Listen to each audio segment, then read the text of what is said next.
What's up guys? Welcome back to my channel. So nagbabalak ba kayo na bumili ng second hand na iPhone? So hindi kayo nagkamali ng channel na pinuntahan.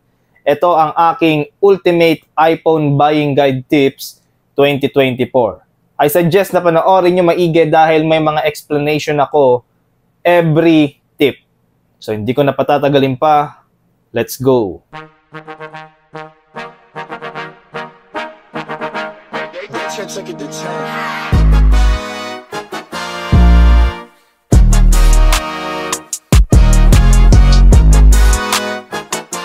Okay guys, so ang unang tip na ibibigay ko sa inyo ay about sa battery health. Kasi guys, dito tayo magpo-focus muna dahil napakaraming naloloko dito. So punta tayo sa settings, ayan. So dito na tayo agad sa battery health. Guys, kapag bibili kayo ng iPhone, 'di ba ang hinahanap natin madalas ay yung 100%.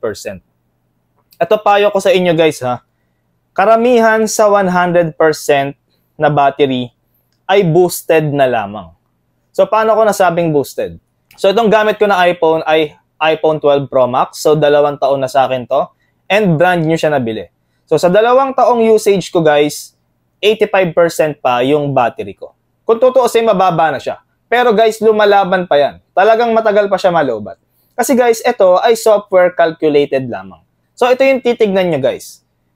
Sa market, makakakita tayo ng iPhone 10, iPhone XR, 11, 12, 13, 14, di ba? Na 100% yung battery. Mag-focus tayo dun sa mga mababang version, yung sa mga mas lumang iPhone. Ngayon guys, 2024 na. So maghahangad ka pa ba ng 100% battery health na iPhone 11? Tapos ang sasabihin pa dyan, ang marketing strategy pa nila dyan ay hindi daw napalitan ang battery. Diba? Never daw napalitan ang battery, original pa, kung ano daw yung nakalagay dati, yun pa rin daw. Pero makikita mo 100% pa rin yung battery. Guys, isa yan sa malaking kalokohan pagdating sa pagbebenta ng iPhone. Kasi guys, ganito yan eh. I-treat natin yung battery parang gulong. So, kada ginagamit mo yan, napupudpud na napupudpud. Diba? Ang gulong, ganon. Or kahit hindi mo gamitin, masisira at masisira din. So, ganun din ang battery ng iPhone. Madalas po yan, boosted na lang kapag 100% battery pa yan, tapos never napalitan yung battery. Ayan guys, take note yan guys para hindi kayo maloko. Huwag po kayong magbase sa mataas na battery health. Mas maganda pa nga guys ito sundin nyo yung tip ko, mas maganda pa na bumili kayo ng mababang battery health and then palitan nyo yung battery. Magpapalit na lang kayo kesa bumili kayo ng 100% battery pero ang totoo lang, dinuga lang yung battery health. So next tip guys, ito yung mga kailangan nyong i-check kapag bibili na kayo or hawak nyo na yung gusto nyong bilhin na device. So unang-una guys, itong sa silent ring, ayan, itong switch na to. Dapat guys, itong switch na to, ayan, kapag hindi siya naka-silent, di ba ganyan ang itsura. Dapat guys, kapag magsa-silent kayo, once na binaba nyo yan, dapat may mararamdaman kayong vibration. Ayan, tulad niya, nag-vibrate siya. Ganun guys sa silent switch pa lang, dapat may mararamdaman kayong vibration pag binaba nyo or pag sinilent nyo. So ayan, may vibration akong naramdaman. Kasi guys, katunayan lang yan na gumagana pa yung sa vibration niya. Kumbaga, working pa ng maayos yung sa silent switch niya. And then next na titignan natin dyan guys, ay yung sa touch screen niya. So sa touch guys, dalawa ang pwede nating gamitin dyan. Sa pag-check, pwedeng itong assistive touch. Ayan, so idadrag lang natin yung assistive touch. And then ayan, sa bawat corner guys, idadrag nyo yan. Ayan, igaganyan nyo yan. Idadrag nyo para makita nyo kung working ba siya all sides. Ayan, kung walang problema, ganyan po ang pag-check. Ayan, idadrag nyo lang siya na ganyan para makita nyo kung talagang working yung LCD pa niya. Ayan. Pwede nyo gamitin yung assistive touch or pwede rin kayong gumamit ng application. Ayan, so diinan nyo lang yung app. Ayan, so iganyan nyo lang din. Ayan, same lang sa assistive touch guys.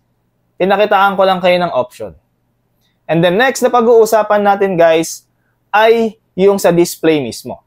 So sa display guys, meron dyan na hidden problem. Hindi siya nakikita kapag naka-off yung dark mode mo. For example, ito. Ayan. So, dito, puti siya, di ba? Puti. So, wala tayong makikitang any damage dyan. Ayan, di ba? Although, itong display natin sa 12 Pro Max natin ay walang damage, pero bibigyan ko lang kayo ng tip.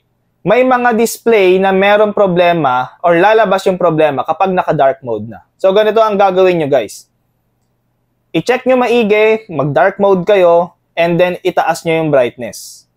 Pag tinaas nyo yung brightness, guys, may makikita kayo na parang color blue, color violet, color yellow, or kahit anong kulay. Basta blue or violet siya, or pink.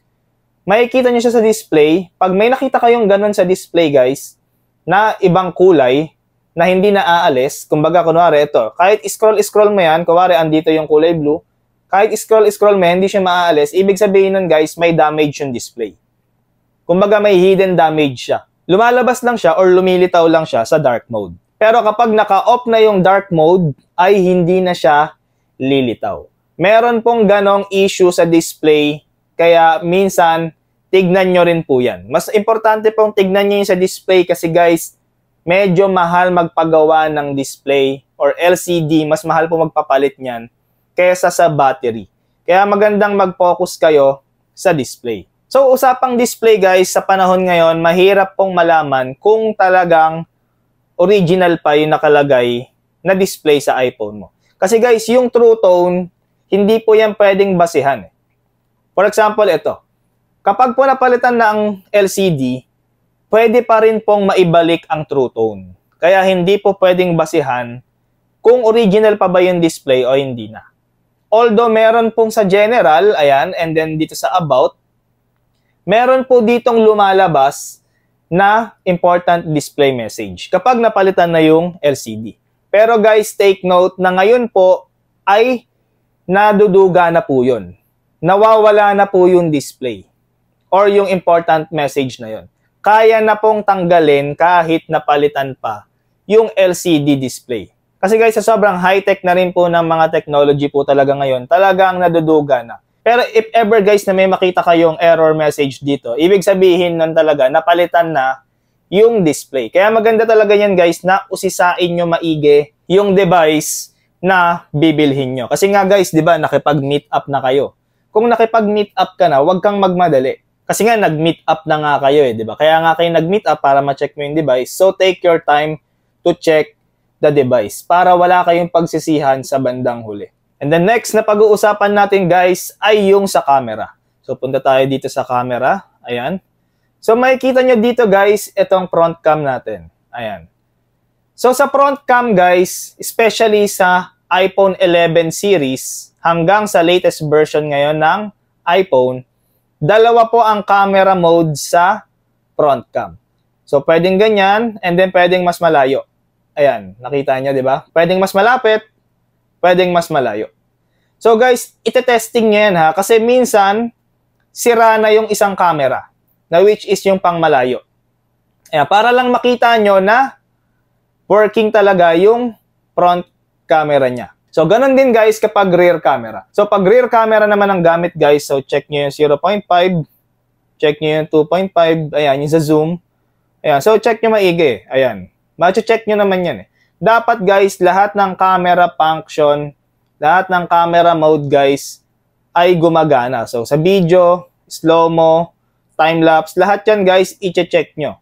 Yan, sa portrait, lahat talaga guys, as in, i-check nyo lahat. So lahat guys ng camera, i-check nyo, lalo na sa Pro version, dahil sa Pro version guys, alam naman natin na 3 ang camera. So possible guys, na yung isa dyan ay hindi gumagana. Kaya talagang i-check nyo maigi bago nyo bilhin yung device. And i-check nyo rin itong flash, pati itong mic. So sa pag-check naman ng mic guys, ayan, tulad nito may mic to sa likod. Para ma-check mo yung mic na yan guys, ay kailangan nyong mag-video record para ma-check siya. So ganun lang guys yung pag-check ng camera. So next tip guys na kailangan nyong i-check ay yung microphone and then yung speakers. So sa iPhone 11 guys,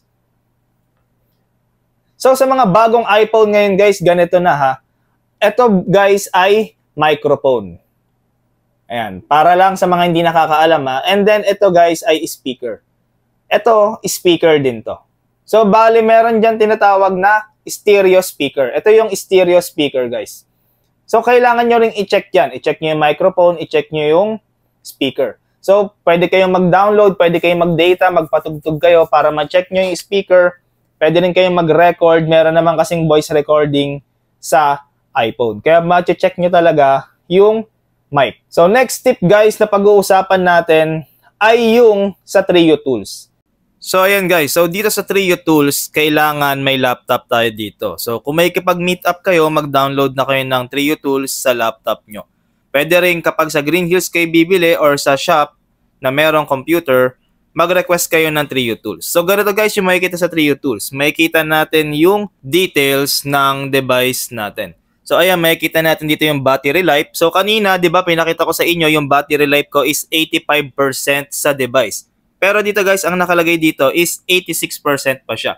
So dito guys, makikita natin yung charging cycle niya, yung charge times, yung actual capacity, and yung design capacity. Makikita rin natin dito yung manufacturer ng Apple or yung ginamit na battery dito. Makikita natin talaga lahat dito sa Trio Tools. Ultimo, yung ibang details katulad ng details mismo ng device mo kung ano yung ginamit na chip and kung anong brand ng chip na ginamit nila dito sa device mo. Makikita rin dito guys yung sa verification ng mga parts ng iPhone mo. For example guys, kung napalitan na ba or hindi pa yung mga parts ng device. So ganyan guys lalabas kapag wala pang napapalitan sa device natin. So makikita natin dito guys na ang nakalagay ay normal. So ibig sabihin yan guys, wala pang napapalitan sa device natin. Makikita rin natin guys yung testing score ay 98. So ibig sabihin yan talagang in good condition yung device. Kasi nga walang napalitan. Tapos okay pa rin yung battery health niya. Kaya 98 yung score niya kasi good condition pa siya. So ito guys, mahalaga na ma-check nyo pati yung sa Trio Tools. Kung hindi hassle sa inyo, magdala kayo ng laptop. So next tip guys ay yung sa sensor. Ito guys, hindi lang po yan camera. Meron din pong sensor yan. For example, kapag tatawag tayo, meron po talagang sensor yan. Ayan po yung sensor na mamamatay siya kapag ka nakakall tayo. So, bibigyan ko kayo na example. So, ayan, makikita nyo na kahit hindi ko idikit yung kamay ko ay namamatay yung screen. Ibig sabihin yan, gumagana guys yung sensor. So, ganun din sa auto brightness guys. So, pwede nating i-on yung auto brightness. So, punta tayo sa general and then accessibility. And then display and text size, makikita natin dyan yung auto brightness. So, ang maganda dyan guys, is tapatan mo ng ilaw yung sensor. Para makita mo kung magla-lighten up or mag-i-increase yung brightness mo. Kapag nag-increase yung brightness or tumaas yung brightness kapag tinapatan mo ng ilaw, ibig sabihin yan, gumagana guys yung sensor niya. So, good yung iPhone na bibilhin mo. So, itong next tip na to guys ay para naman hindi ka mapeke. Kasi guys, 2024 na, sa totoo lang, meron pa rin nakakabili ng peking iPhone.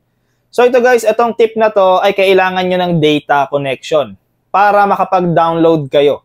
Kailangan din ng Apple ID. So, ano ba yung ida-download nyo? So, ang ida-download nyo guys sa App Store ay itong Apple Store. Ayan guys, sa Apple Store.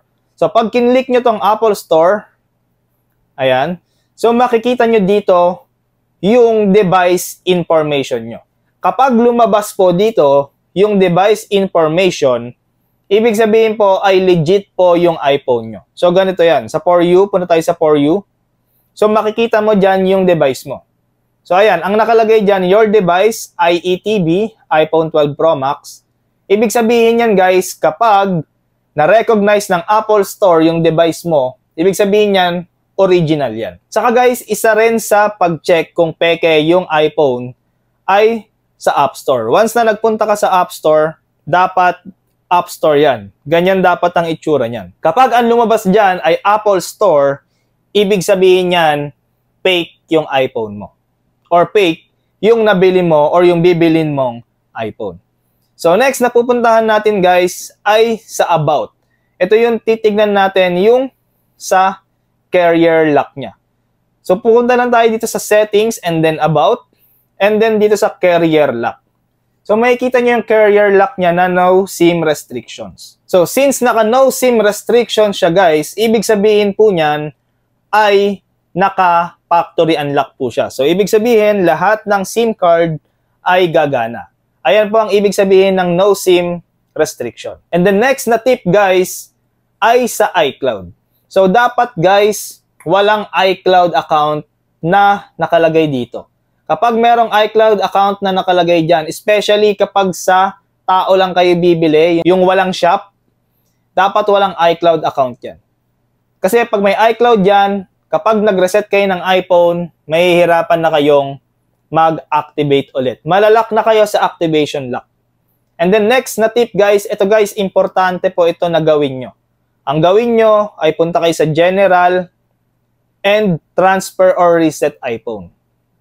Ito guys, importante po na i-reset nyo yung iPhone at least 2 beses para sigurado na wala talagang iCloud. And dapat magdala kayo ng cellphone na may data connection para ma-activate nyo po yung iPhone. So ano ang pipindutin nyo dito sa dalawang to?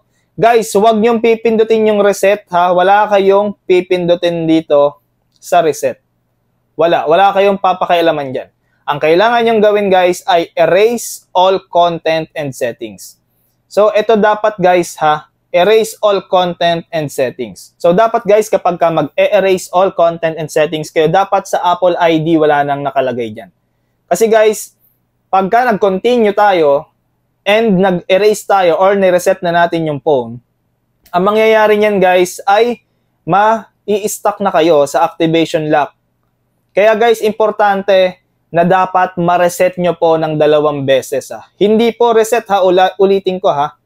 Uulitin ko guys ha, hindi itong reset na to ha, kundi itong erase all content and settings. Ganyan guys ang gagawin nyo bago nyo bayaran yung device na bibilihin nyo. And then next na pag-uusapan natin guys ay yung sa Face ID. So punta lang tayo sa settings and then Face ID and passcode. So dito guys, since bibilihin nyo naman yung iPhone, dapat guys, i-test nyo na rin pati yung Face ID. Wag na wag nyo kakalimutan yan. Kung bibili kayo ng iPhone na merong home button, so Touch ID ang tawag doon, dapat i-testing nyo yung sensor nun. Kailangan makapag-register kayo ng Touch ID or Face ID and then i-off nyo yung screen and then i-try nyo kung gumagana. Tulad yan, di ba? Gumagana. So dapat i-testing nyo ng ilang beses yan. Kung responsive, ayan, dapat responsive guys ang Face ID. Kapag ang iPhone na mabibili mo, nakapag-register ka nga ng Face ID pero hindi masyado responsive, so ibig sabihin yan, meron siyang problema sa sensor. Dapat kasi guys, ganyan, napaka-responsive dapat ng Face ID. So isa yan guys sa napakahalaga din kapag bibili tayo ng iPhone, lalo na kapag naka-Face ID na. Kailangan guys, responsive po ang Face ID para siguradong walang problema. And then next guys na tip ay syempre yung physical appearance. So sa physical appearance, syempre ayan yung una din natin titingnan, yung mga dents, ayan yung mga paint chip. Ayan. So itong 12 Pro Max po kasi ay glass po ang likod nito. And then stainless yung sa camera bump niya. So since stainless yung camera bump nito guys, wala pong paint chip ang 12 Pro Max. Or yung mga Pro version, wala po siyang paint chipping. Ang meron pong paint chipping, yung mga hindi Pro version. For example, iPhone 12, iPhone 13, 14, 15. Yan po ang mga hindi Pro version. So, ang ano po nila, ang camera bump nila ay hindi stainless. Merong pintura. So, madalas dyan, merong paint chipping. And then, titingnan natin dyan yung sa display mo or yung sa screen. Dapat guys, lapat na lapat ang screen niyan or yung display. Dapat lapat na lapat yan, walang nakaangat, walang nakauwang. Ayan, kasi guys, kadalasan sa mabibili natin na iPhone, especially kapag ang iPhone na bibilihin mo ay merong pwesto. Or yung pagbibilhan mo merong pwesto. For example, sa Green Hills, may mga pwesto sila doon. Kadalasan po sa binebenta nila doon, wala pong nakakabit na tempered glass. So, kung walang nakakabit na tempered glass, makikita mo na talaga na lapat yung screen. So, dapat po walang uwang yan, walang nakabuka. Ayan din ang i-check nyo guys. I-check nyo maigi yung bawat corner niyan, yung bawat sides niyan, para talagang siguradong pulido yung iPhone na mabibili mo. So next tip guys na i-check natin ay yung sa connections. So dito guys, ayan, i-check natin yung Bluetooth, i-check natin yung Wi-Fi, and yung cellular data. Kaya importante guys na magdala kayo ng SIM card para ma-check nyo yung cellular data. Especially yung Wi-Fi and Bluetooth connection. And if ever guys na naka-iPhone din kayo, i-check nyo na rin pati yung AirDrop. Para talagang siguradong lahat gumagana. Pati yung personal hotspot, i-try nyo na rin kung gumagana yan. So ayan yung mga isa sa main components para din gumana yung device natin, di ba? Siyempre, di ba, hindi mo naman magagamit yung device kung walang Wi-Fi.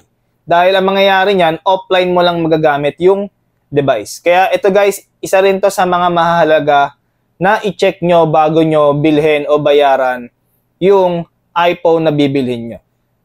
The next guys na i-check nyo ay yung sa display. So kanina pinakita ko na yung sa True Tone. So i-try nyo lang guys kung gumagana yung True Tone. Makikita nyo naman yan, especially kapag hindi kayo naka-dark mode. For example, ito guys. So since nasa settings tayo, ayan, dito na lang natin kontrolin. Ayan, so yung True Tone, i-on and off lang natin. Ayan, makikita nyo naman na magbabago yung kulay niya. Hindi ko lang alam kung nakikita nyo sa camera, pero sa personal, ayan, nakikita ko na medyo nag-warm yung color niya kapag ka naka-on yung True Tone. So, ganyan lang guys. I-on and off nyo lang yung sa True Tone para makita nyo kung gumagana. Pati ito palang raise to wake guys, i-check nyo na rin. So, dapat naka-on yan. Kasi guys, ang ma-check natin dito yung function ng iPhone. May ma-check tayo dito, nakalimutan ko guys yung tawag eh. Pero para ma-check yung raise to wake, so off lang natin yung screen. Ayan, so wala tayong pipindutin. Iaangat lang natin siya, kaya nga raise to wake. So ibig sabihin niya, pag inangat mo yung iPhone, ayan, mag-on yung screen niya. So ulitin ko, ayan, naka-on yung screen. And then next tip guys ay yung sa vibration. So punta lang tayo dito sa sound and haptics.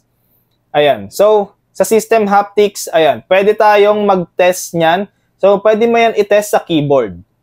Ayan, so punta na tayo sa notes. Pwede tayong pumunta sa notes. So, kapag andito na tayo sa notes, and since na naka-on yung system haptics, dapat yan guys, kapag ka nagta-type ka, dapat meron siyang vibration. Ayan, para ma-test mo din kung gumagana pa yung sa haptic feedback niya. And then next guys, na i-check natin yung sa vibration. So pwede nyo i-search dito yan, vibration. Ayan, accessibility and touch. Ayan, nandoon siya. Pero pwede mo na siyang i-search. So click lang natin yung vibration. Ayan, vibration. So i-on and off mo lang yan. Ayan, may mararamdaman kang vibration once na naka-on siya. Ayan, magbabibrate yung display mo kapag naka-on siya. So dapat yan, i-check mo rin yung vibration. The next na i-test natin guys, yung sa flash niya. So madali lang naman yung pag-check niyan. Kiklik nyo lang tong flashlight. Ayan. Para matest nyo talaga kung gumagana pa yung flash niya. So yun guys, hanggang dito na lang. Sana nagustuhan nyo itong ating iPhone Ultimate Buying Guide 2024. Ayan. So kung hindi pa kayo nakaka-subscribe, please subscribe and i-share nyo na rin itong video na to para matulungan din natin yung ibang tao na gustong or may balak na bumili ng panibagong iPhone or lalo na yung mga first timer sa iPhone. Ito talaga yung mga kailangan nilang tip. Kaya i-share nyo na to para mapanood din nila. So yun guys, hanggang dito na lang. Thanks for watching. See you on my next video.